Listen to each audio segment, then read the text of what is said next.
All right, Larry Kruger here from the Pig and a Pickle Krueg Show with a little 49er video as we talk about the players to avoid in round one of this upcoming NFL draft. A lot of talk about who they should take. How about the guys they should avoid? We'll discuss it all coming up next. Great article in Niners Nation by Kyle Posey on the players they should avoid in round one. We'll hit it coming up next. First, we're brought to you by Pig and a Pickle, the best barbecue in all of Northern California. Check them out there in Emeryville, there in Corte Madera. They're open 7 days a week from 11 a.m. till 8 p.m. Go say hi to Damon and Mary. Get some brisket. Get some brisket chili. Tell them that Krug sent you. And we're also brought to you by Mancini Sleep World. Looking to upgrade your sleep? Now is the perfect time. Our friends at Mancini Sleep World are kicking off their spring clearance sales starting Tuesday, March the 25th, and you don't want to miss these deals. Up to 50% off select mattresses, 2 free pillows with any Tempur-Pedic mattress purchase, plus an extra 10% off when you use our exclusive code KRUEG10, K-R-U-E-G 10 at checkout. And here's the best part. Mancini's now offers a 365-night comfort guarantee, giving you a full year to decide if the mattress is the perfect fit for you or not. On top of that, they provide free next-day delivery and a best price guarantee so you can shop with confidence knowing that you're getting the best price out there. This spring clearance sale runs from March the 25th. It begins to April the 28th is when it ends. So don't wait. Click the link in the description to shop now and experience better deals or better sleep with Mancini's Sleep World. Click in the description. Make sure you use the code KRUEG10 to get that discount. Make sure you click in that description. Make sure you use the code KRUEG10, K-R-U-E-G 10, to get 10% off your mattress purchase. Thanks to Mancini's for being a proud sponsor of the Krueg Show. Who is the one player you want to see the 49ers avoid in the first round at all costs? Well, okay, let's talk about this for a second. What is the draft? The draft is the bloodline to the NFL. It's college players graduating from college into the pros. It's college students becoming full-time professional football players.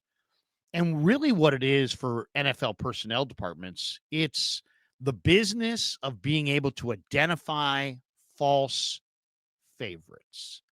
Every guy in the first round of the NFL draft is a favorite. He's the best player at Georgia. He's the best player at LSU. He's the best player at App State. He's the best player at USC. He's the best player at Sac State. Every guy in the draft is the best player on their team, usually. A lot of times they're the best player in their conference. Sometimes they're the best player at their position across multiple conferences. They are the best. And yet, if you go study the NFL draft, you'll see there's a huge failure rate to it. A big percentage of these players fail, and they fail for a myriad of reasons. Sometimes they fail because they don't work hard. Sometimes they fail because they're not good guys. Some guys have a criminal background. Some guys fail because they're dumb. They're just not smart. They can't digest an NFL playbook. A lot of guys fail because their body fails them. The mind is ready, but the body's not willing, kind of a thing. It's a lot of pounding. It's a lot of violence. It's a lot of impact on your body. Some bodies can take it. Some bodies can't. So guys fail because of their bodies. Sometimes guys fail because they topped out growth-wise in high school, and they've been living in college off of their physical gifts and advantages, and they never worked at it. They never worked at being a good player, so they didn't get better. So maybe guys don't work hard, or maybe guys aren't accountable. He's a great guy. He just can't show up on time. He misses the flight to the game. He's not dependable. He's not accountable.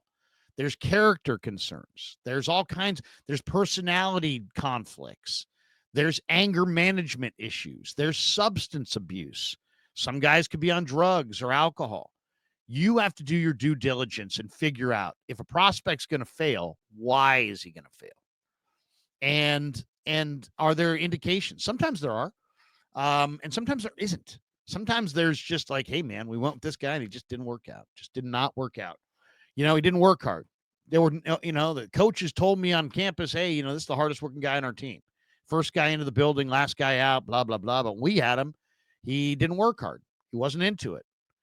Or you know what? Maybe maybe there's something going on in his life. His wife just left him right as he entered the NFL. His girlfriend cheated on him. He had some kind of, somebody in his family was dying. Heck, I mean, or real life, like what Ricky Pearsall went through. He's shopping for luggage in Union Square in San Francisco and he gets shot by some degenerate. I mean, life happens, situational things happen. But the NFL draft at its core is about identifying, if you're going to be good at it, you got to be able to identify false favorites.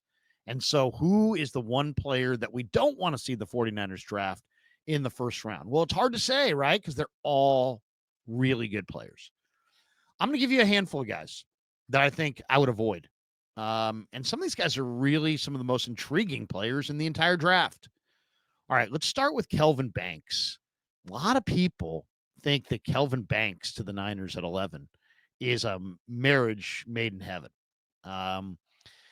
He was entered this year. He was thought to be a surefire top 10 pick. He's a 3-year starter for the Longhorns, does a lot of things well. His measurables are decent.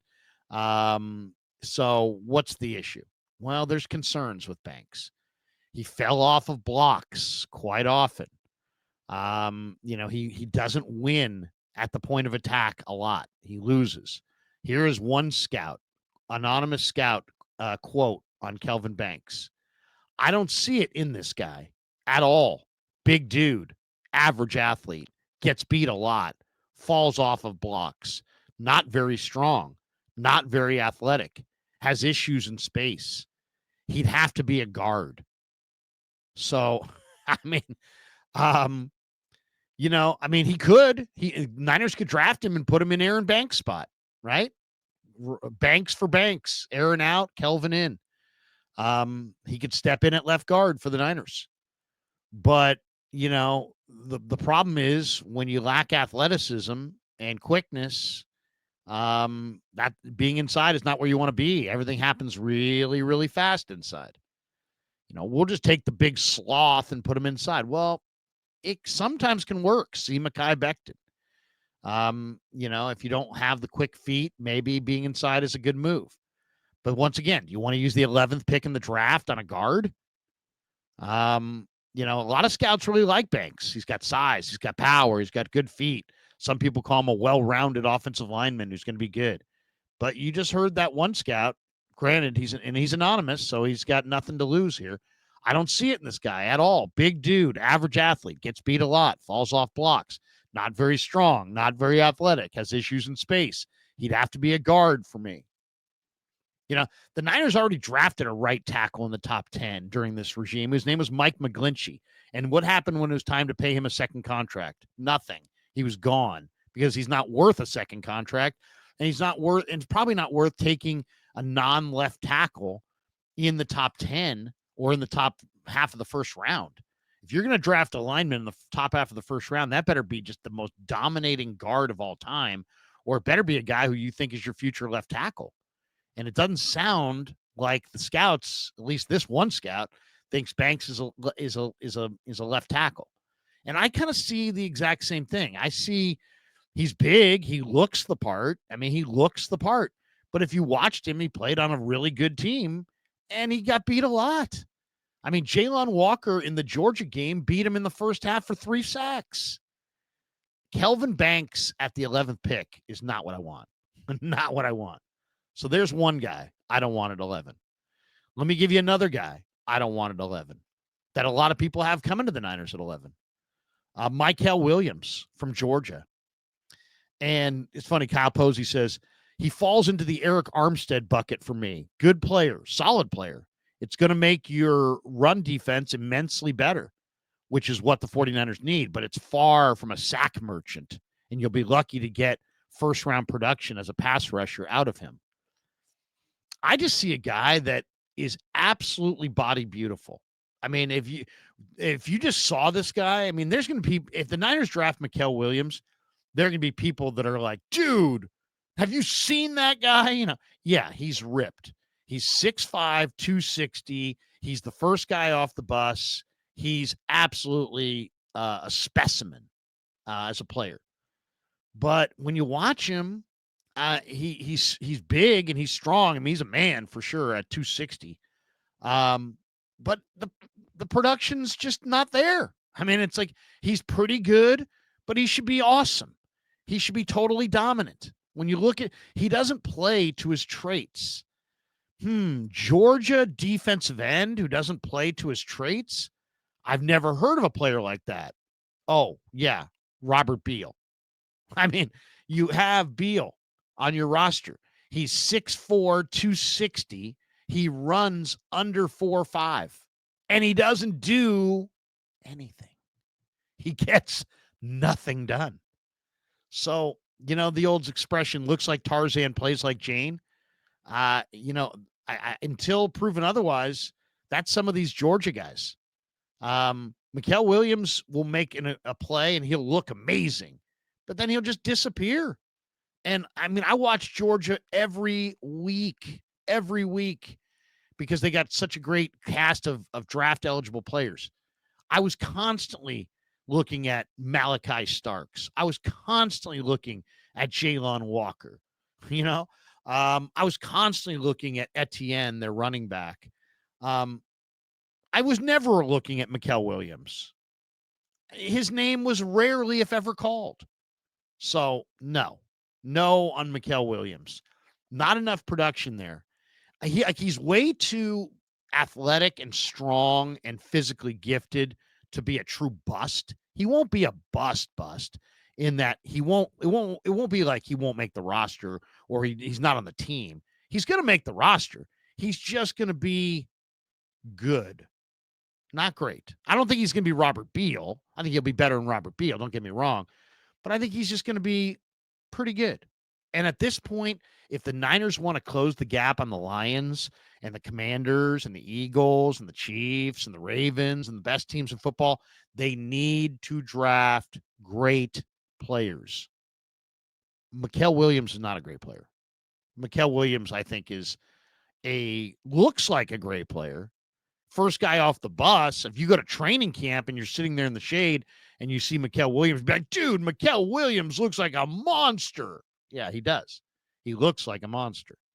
But that's in practice. Let's see what the stats look like at the end of the year.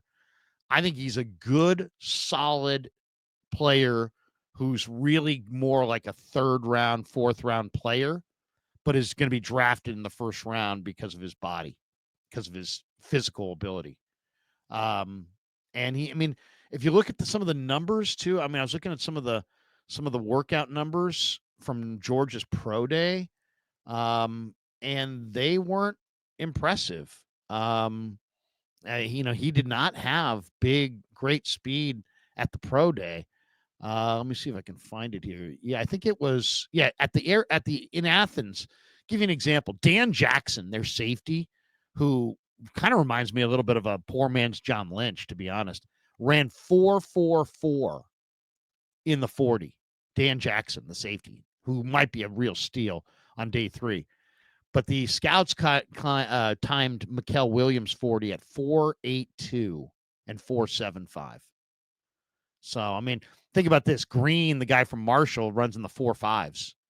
I'd much rather, if I'm taking a guy in the first round, I don't want a 4.82 defensive end who doesn't have a ton of production, and that's Mykel Williams. So no to Mykel Williams. That's another guy I would say no to. And here's another one, and I would just say no on this guy, even though I'm an A&M fan. I watch this guy every week. Shemar Stewart. If you think Mykel Williams is the first guy off the bus, Shemar Stewart, literally could be standing on the hood of the bus. He is the most incredible specimen in the draft. You're talking about a guy who's 280 pounds and fast. He's a tremendous specimen. This guy can run down anybody. And I'll say this, as I said, I'm an A&M fan. I watch A&M every week. He plays hard consistently. He's a big athletic guy who plays hard. But so much of being a great pass rusher is tied to technique. Like, if we had Nick Bosa on the show, we could talk to him endlessly about this, because this guy's a technician. He's a student of the game. Defensive end, defensive tackle are some of the most technique-rich positions in pro football. Your hand placement is essential. Your hand usage and power and strength are absolutely impactful. Shemar Stewart has no idea. He might as well not have hands. He has no idea where to put them. He has no idea how to use them. He is raw as raw gets. I'd put this one wholeheartedly on Chris Kasarik. Chris, you want this guy? He needs to be coached up. Do you want to coach him up? Do you think you can coach him up? You're talking about a guy who's 6'5", 280 and really, really fast, really, really athletic. We're talking about maybe the best athlete at this size in the country. He's a tremendous specimen. He can run down anybody. The motor revs hot. He plays super hard, but he has no idea what he's doing. None. He can't string together moves. His hands he has no idea where to put them, how to use them. You know, that old saying that Bosa's coach at Ohio State, he said, hey, Nick's hands and feet are tied together. Shemar Stewart's hands should be tied up. I mean, his hands and feet are not tied together. His hands are just everywhere. He has no idea what he's doing out there. He is so raw and so needs coaching. Now, if you do coach him up, you might have the best player in the draft.